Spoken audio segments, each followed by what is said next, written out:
Factory ಮಾಡಿರ್ತಕ್ಕಂಥ ಸಿಲಿಂಡರ್ಗಳನ್ನು ನಿಯಂತ್ರಣ ಮಾಡಿರ್ತಕ್ಕಂಥ ಬಿಜೆಪಿ ಸರ್ಕಾರಕ್ಕೆ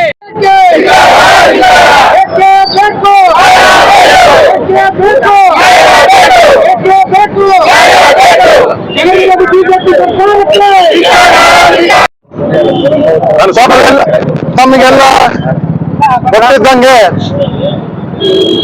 ಇವತ್ತು LPG ಗ್ಯಾಸ್ ಎಷ್ಟು ನೀಡಿದೆ, ಎಷ್ಟು ಕೊರತೆ ಆಗಿದೆ, ದೇಶದಲ್ಲಿ ಎಷ್ಟು ತೊಂದರೆ ಉಂಟಾಗಿದೆ ಅನ್ನೋದು ಎಲ್ಲರಿಗೂ ತಿಳಿದಕ್ಕಂತ ವಿಷಯ ಏನು ಪ್ರತಿಭಟನೆ ಅಂದ್ರೆ ನಮ್ದು ಈಗ ಭಾರತ ದೇಶದಲ್ಲಿ ಸ್ಟಾಕ್ ಬಹಳ ಕಮ್ಮಿ ಇದೆ. ಇಡೀ ರಾಜ್ಯಕ್ಕೆ ಬರೀ 22 ದಿನಕ್ಕೆ ಸ್ಟಾಕ್ ಇರೋಂತ ಭಾರತ ದೇಶದ ಕೆಪಾಸಿಟಿ.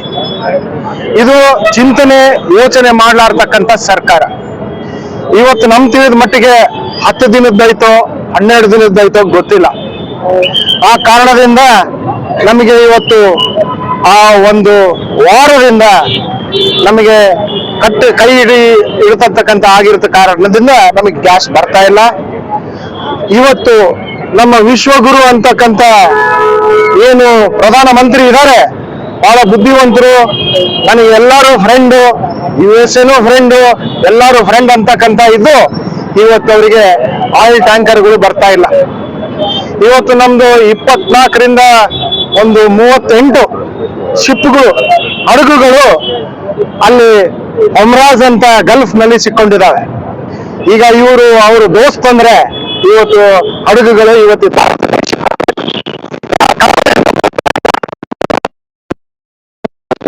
ಪ್ಯಾನಿಕ್ ಬುಕ್ಕಿಂಗ್ ಅಂತ ಒಂದು ಕೊರತೆ,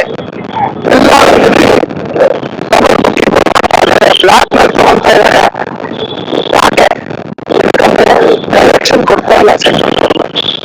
ಇಷ್ಟು ಕೊಡ್ತೀವಿ ಇಷ್ಟು ಕೊಡಲ್ಲ ಅಂತ ಕೂಡ ಒಂದು ಡೈರೆಕ್ಷನ್ ಕೊಡ್ತಾ ಇಲ್ಲ. ನಮ್ಮ ಪಾರ್ಲಿಮೆಂಟ್ ಅಲ್ಲಿ ಕಾಂಗ್ರೆಸ್ ಮತ್ತು ಇಡೀ ಅಪೋಸಿಷನ್ ಲೀಡರ್ಸ್ ಕೇಳ್ತಾ ಇದ್ದಾರೆ, ಇದ್ರ ಬಗ್ಗೆ ಒಂದು ಚರ್ಚೆ ಮಾಡಿ ಏನು ವಾಸ್ತವಾಂಶ ಇದೆ ಅನ್ನೋದು ಹೇಳಿ ಅಂದ್ರೂ ಕೂಡ ಅದು ಕೂಡ ಹೇಳ್ತಾ ಇಲ್ಲ.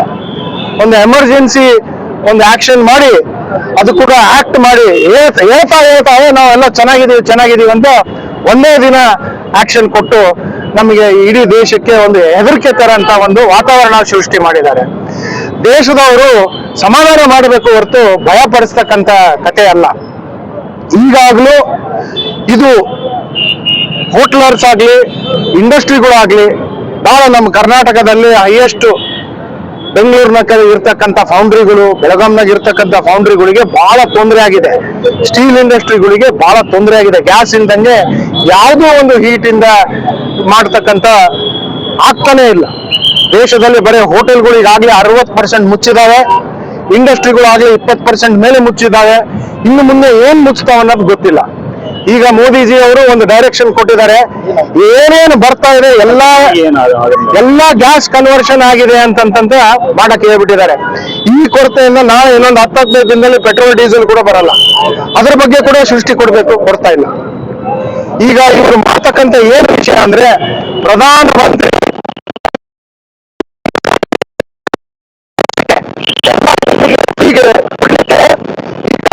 ಎಲ್ಲ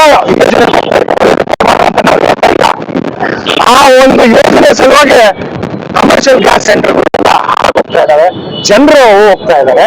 ಇದು ನೋವಾಗ್ತಾ ಇದೆ. ಭಯದ ವಾತಾವರಣ ಬದುಕ್ತಾ ಇದ್ದಾರೆ.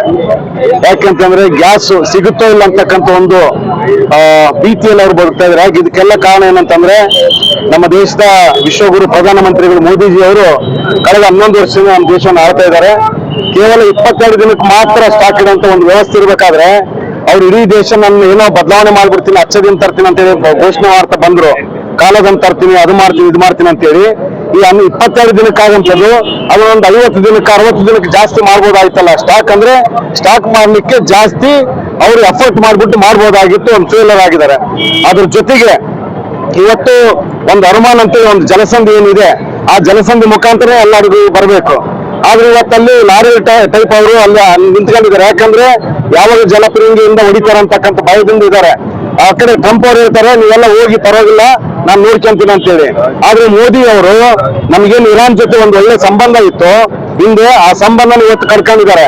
ಯಾಕಂದ್ರೆ ಟ್ರಂಪ್ ಅವರಿಗೆ ಯಾವಾಗ ಇವರು ಸಪೋರ್ಟ್ ಮಾಡಿದ್ರು ಆಟೋಮೆಟಿಕ್ಲಿ ನಾವು ಇರಾನ್ ಜೊತೆ ಒಂದು ಇದನ್ನ ಏನು ಸಂಬಂಧ ನಾವು ಕಳ್ಕೊಂಡಿದ್ವಿ. ಯಾಕಂದ್ರೆ ಇರಾನ್ ಅವ್ರು ನಮಗೆ ಒಂದು ಫೋರ್ಟ್ ಅನ್ನ ಅಲ್ಲಿ ಒಂದು ಬಂದರನ್ನ ನಮಗೆ ಕೊಟ್ಟಿದ್ರು ಈ ಭಾರತಕ್ಕೋಸ್ಕರ. ಆ ಕಾರಣಕ್ಕೋಸ್ಕರ ನೀವು ಎಲ್ಲ ದೇಶ ಜೊತೆ ಪ್ರೀತಿ ಮಾಡ್ಬೇಕು. ನೀವು ಯಾವತ್ತು ಇಸ್ರೇಲಿಗೆ ಹೋಗಿ ಬಂದ್ರಿ ಮರದಿಂದಾನೆ ಯುದ್ಧ ಸ್ಟಾರ್ಟ್ ಆಗ್ತದೆ. ಇದಕ್ಕೆ ತಮ್ಮ ಉತ್ತರ ಏನಿದೆ? ಅದು ಇಲ್ಲಿ ನೀವು ಪಾರ್ಲಿಮೆಂಟ್ ಅಲ್ಲಿ ಹೇಳ್ತಿಲ್ಲ, ಹೊರಗಡೆ ಹೇಳ್ತಿಲ್ಲ, ಒಂದು ಪ್ರೆಸ್ ಮೀಟ್ ಮಾಡ್ತಾ ಇಲ್ಲ, ನಿಮಗೆ ನಾಚಿಕೆ ಆಗಬೇಕು. ಅದಕ್ಕೆ ನಮ್ಮ ಸನ್ಮಾನ್ಯ ರಾಹುಲ್ ಗಾಂಧಿ ಸಾಹೇಬ್ರು ಹೇಳ್ತಾರೆ, ನರೇಂದ್ರ ಮೋದಿ ಅವರು ಸರೆಂಡರ್ ಆಗಿದ್ದಾರೆ. ಇದು ದೇಶದ ಜನತೆಗೆ ಗೊತ್ತಾಗಬೇಕಾಗಿದೆ, ಅವರು ಸರೆಂಡರ್ ಆಗಿದ್ದಾರೆ. ಈ ಪ್ರಪಂಚದಲ್ಲಿ ಒಬ್ಬ ಸರೆಂಡರ್ ಒಬ್ಬ ಪ್ರಧಾನಮಂತ್ರಿ ಇದೆ, ಅದು ನಮ್ಮ ಮೋದಿ ಸಾಹೇಬ್ರಂತೆ ಈ ಸಂದರ್ಭದಲ್ಲಿ ಹೇಳಕ್ಕೆ ಇಷ್ಟಪಡ್ತಾ ಇದ್ದೀನಿ.